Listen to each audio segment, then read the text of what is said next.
Let us welcome to the show from the Greens. It is Kahurangi Carter. Kia ora and welcome. Yoda. Thanks so much for having me. Kia ora. Yeah, you're welcome. We've missed you the last couple of weeks. There's been a bit of flu kicking around. Yeah, I really appreciate you letting me just get better. Yeah, of And course. yes, heaps of people are sick, eh? So have your veggies, make sure you stay hydrated, and yeah, hopefully you don't get this sicky thing that's going around. It's not fun. Here's the big question, because this is interesting what we're doing in society. Did you do a COVID test? I did do a COVID Oh, test, you did? but I Okay, lots of also people aren't.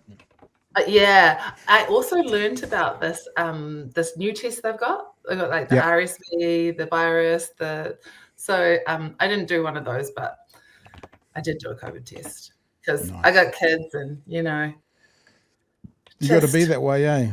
And yeah. just so you know, everyone in the chat saying hi, hi, hi, hi, hi. Even No, a hand. Get your flu shots. There you go. They're all over the right? place. Yeah, man. Right. Let's talk about your, what do you call it? An initiative, an idea, a policy? How do you classify what we're going to talk about? All of those things, but we're calling Okay. it our children's campaign. Yep. Oh, From the look. green from the Green website, this is also, I think I put this in the show notes so people can go reading it for themselves. Our tamariki deserve better. Read our promises below. Every child in Aotearoa deserves to grow up with safety and stability wrapped in aroha. The thing that I love about you greenies sometimes is that you say things that, how could anyone disagree with that? No matter where you sit on the political spectrum, everyone would agree with that. You have made 7 promises. Yep. Every child's whānau and whakapapa must be centred. Every child must be free from poverty. Every child must be supported every step of their journey. Every child must be heard, respected, and placed at the heart of decision making. Every child must be protected. Every child must have a stable, nurturing home. And finally, every child is cared for by a well supported workforce. What we normally do here is pretty much just throw you the ball now, Kahu, and just that's what we're laying out and that's what we want to know more about. Tell us about it. Awesome. Well, thanks for reading the promises out because I was going to rattle them off. There you go. Uh, Done. we've seen over this term and previous to this term as well, kids in care not have safety, security, and aroha. And we had a massive apology almost a year ago. The Royal Inquiry into Abuse in State Care, which is just horrific. Over 200,000, probably 250,000 kids were abused in state care in New Zealand, did an inquiry.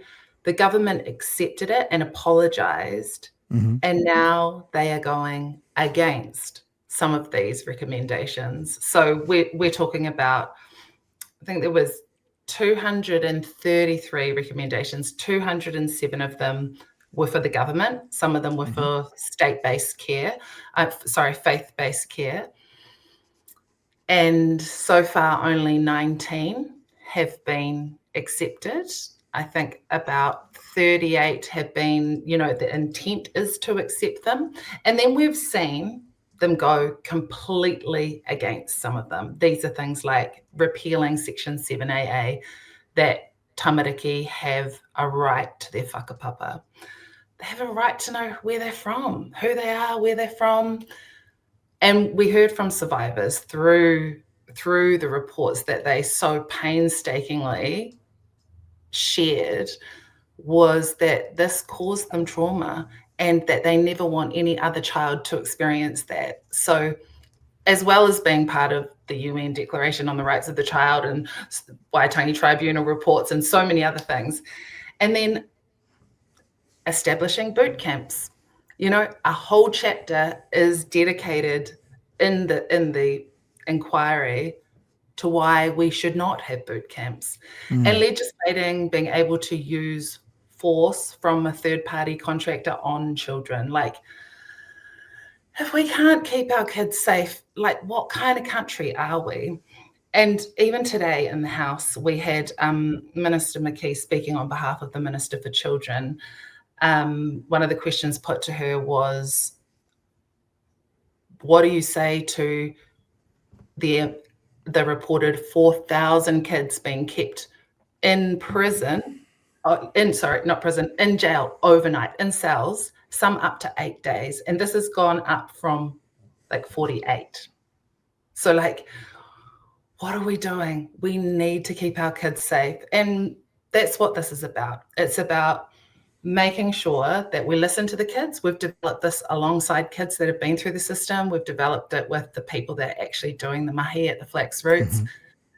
And one of the, we've had lots of feedback on it because it's not perfect. We want to keep working together to improve and to listen to the people that know best what's happening out there. But one of the best bits of feedback we had was a kid who's been through the system said, I could have written this myself, this is what I want. And so that we know we're on the right track there. And so what we're asking is the Minister for Children to adopt these 7 promises, these 7 duties of care to kids. And what you can do is sign our open letter. We're going to hand it over to the Minister for Children. And yeah, there it is. You can sign it and say, we want to centre tamariki in every single government decision, because that's not happening at the moment. You talk about kids in state care, and you talk about the abuse that we all know that's been well publicised. The other place that kids obviously face abuse is in the home. What is the kind of focus from the Greens on, is there a diversification between those two groups? How do you do it to help the kids who have been abused in state care become child-focused, but also, the kids in the home that are suffering at the hands of abuse more often than not from a parent or from an adult within that community? Absolutely. This is the reality of the country we're living in right now. And we need to put in those prevention measures so that no kid is ever harmed. Our littlies deserve that. And what we've seen from this government is a slashing of funding to protection care agencies. That means their focus has moved well away from prevention, so that harm never happens, to punishment. And just yesterday we were questioning and talking with the Children's Commissioner and the Independent Children's Monitor on this scathing report that came out from the Auditor General's office around Oranga Tamariki's procurement practices. So when Nicola Willis brought in this, we need fiscal restraint and we need to have this blanket 6%, cuts from all ministries. Oranga Tamariki had 6.5% cuts. And that's when we saw Oranga Tamariki closing and not funding all of these safety care agencies. So now they are not there. We heard the minister call them cash cows. This report has said that Oranga Tamariki didn't look into that and they can't find evidence that is what happened. It's pretty insane that this is happening here and now. And so the Children's Commissioner yesterday urged us all to work together. She's like, can you put politics aside and actually work together? And so it's something I really want to do. And I welcome a conversation with the Minister for Children. Let's talk about this. We've done the mahi. We're handing it to you. Let's go. One of the things we love about the Greens, and Chloe in particular, is she's a huge data nerd. And we love it. We love it when we pull out those numbers and she goes all through it. You're saying that this government has slashed and burned some of the key funders for looking after kids. Are we seeing that in the data yet? Are we seeing more negative interactions with kids falling further behind? Do we see that yet? Is it out there? Yeah, we've seen an increase in urgent and critical reports of concern. Now, I just want to caveat here. We want people to report when they are concerned about children. So an increase isn't a bad thing. It's actually the amount of increase. And I also have to say that this is very multifaceted, and you'll see our promise too is that all children should be free from poverty. These are all connected. But we have seen, since these cuts have happened to Oranga Tamariki, there has been cuts to Oranga Tamariki. They've cut 400 staff. So you'd think that if there's an increase in reports of concern, you would be making sure that it's staffed adequately, not cutting staff, as well as cutting these care support agencies, which when Oranga Tamariki has a child come into their care or into their view, they then say, oh, look, this service is out there. Let's put them over here so that these people within the community can care for them. And what we're hearing from communities, what we're seeing is those services are no longer there. They don't have the capacity. And so these kids are left floundering with no support structures around them, or not enough support structures around them. And then what happens is when they offend, if they offend, suddenly all of these support structures are around them. So it's like, this is what we mean. That moving away from prevention into punishment is what this government has done, and our kids deserve better. Chewie, jump in, sir. It's funny, current government loves to talk about investment, and the one thing that they could invest money in is future generations. The one thing that they love to talk about is crime and punishment, and looking after the kids and getting them out of these cycles of poverty and violence and crime would certainly do enormous good for the crime stats. Why is it, do you think, that these guys constantly miss that message? That is a great question. I really wish I knew the answer. But when you are so focused on punishing kids who, like these stats that have come out recently about the 48 kids being put in jail overnight to reported 4,000 over the last year, where you can see that this government's focus is completely wrong. And they wrap it around in the same words as us. They say, we're keeping these children safe. They have offended. We are keeping them safe, and we're keeping the public and the victims safe. Kids are not safe incarcerated, bottom line.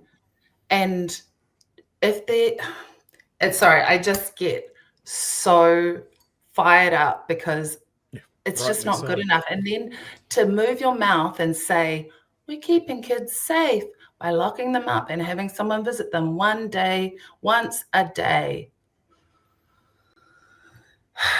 Yeah, it's frustrating, but that is why we're coming up with solutions. And these promises, like I said, have been developed with kids who've experienced the system, with the people in community who are doing the mahi. We have to listen to them. We have to uplift the voices of tamariki. This obsession with punishment and that moving on to our tamariki has to stop. Yeah. So when the other side of Parliament, your opposition, have such an ideological bent about talking about crime and punishment and talking in the terms that they do, and you talk of, hey, look, we've got to reach across the aisle and actually come up with a workable sort of thing. Do you think they're listening? Do you think they're like, well, yeah, we're talking about these things because the problem that we're trying to solve is that we want to be the government, and talking about this to voters seems to work. But just quietly between you and me, where there's no cameras and there's no public, yeah, we need to do this better. Does that happen?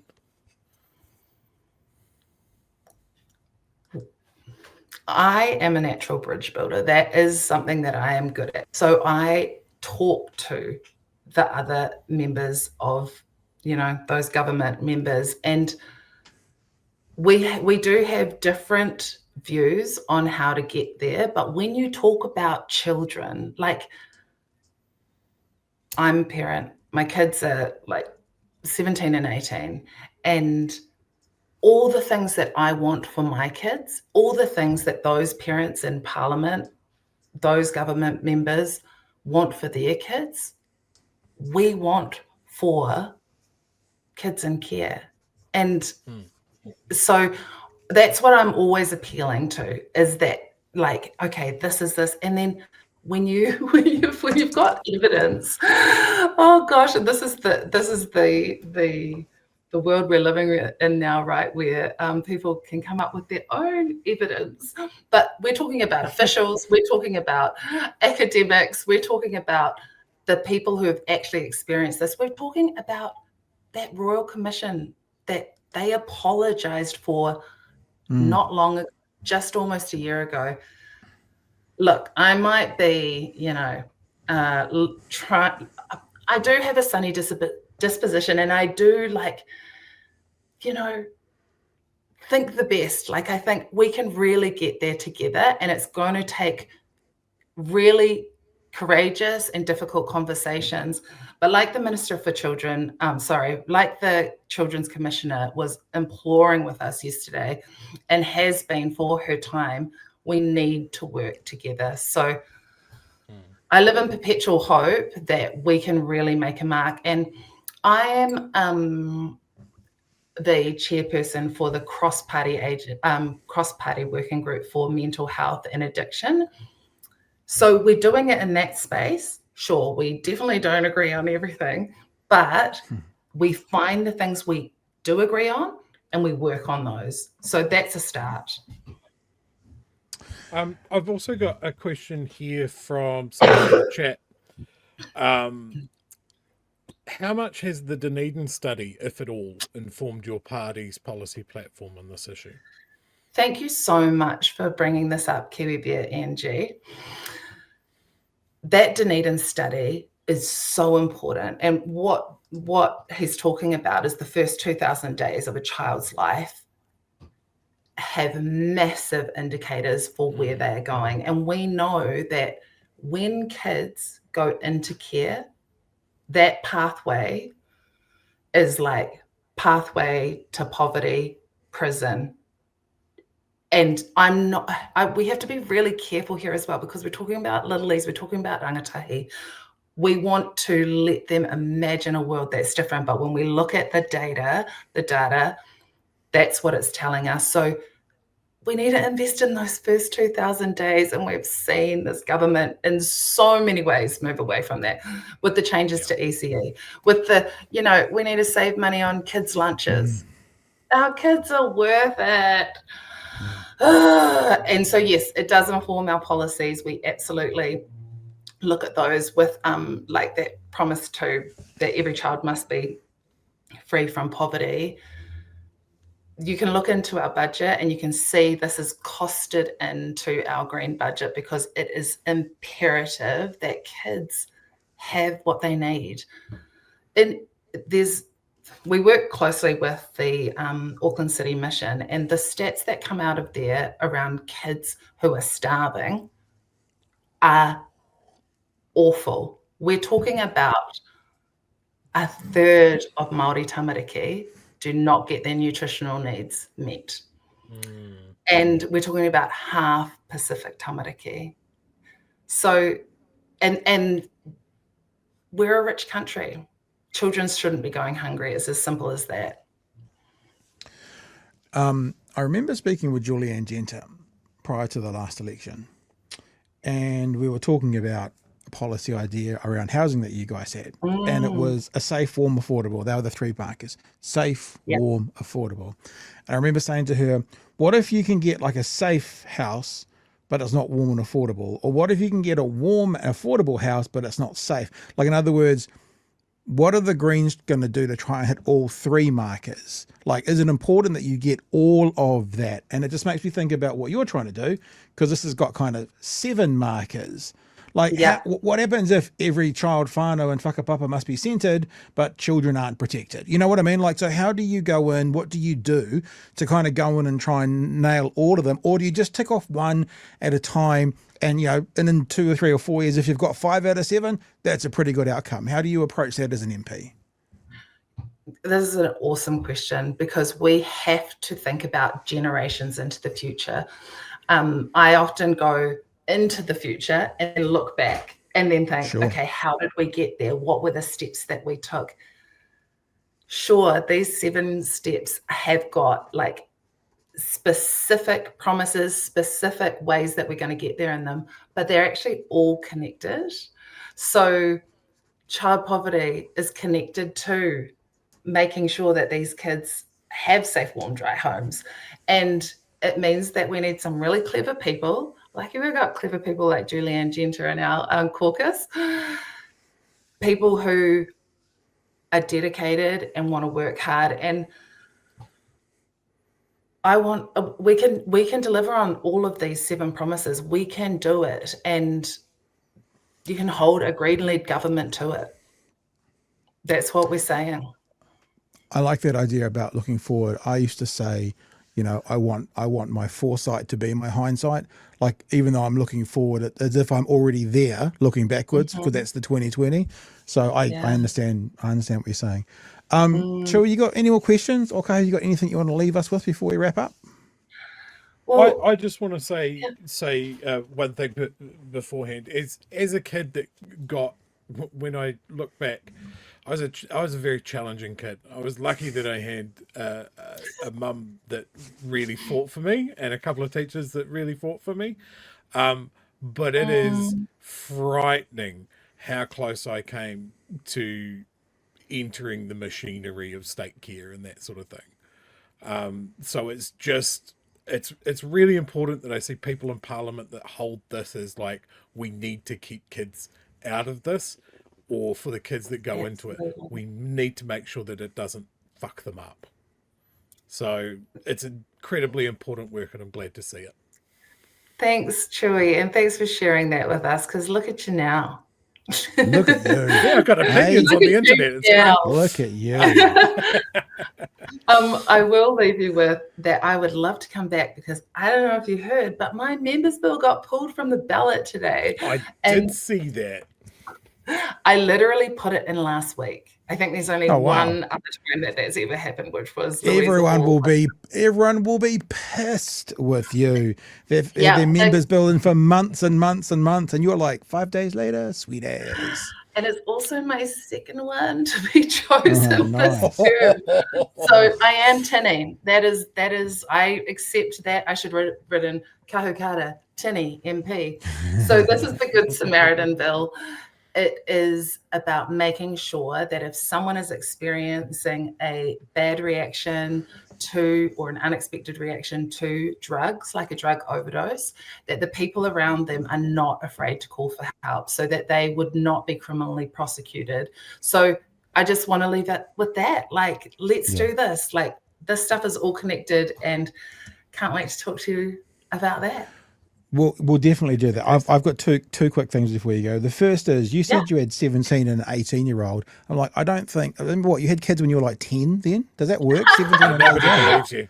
I mean, nobody believes you. What are we talking about? That's so lovely. Well, I was a young mum. I had kids when I was 23. So, you know, not that young, but still young. Hey, thank you so much. Thank you so much for jumping in tonight. Hopefully you're getting better. We can still hear there's a bit of a cough there. Yeah, anytime. Just let us know when you come back on. Love to have you. Thanks so much, team. You have a great night. Ka kite. Right. Thank you, Kahurangi Carter from the Greens on the 7 promises to tamariki.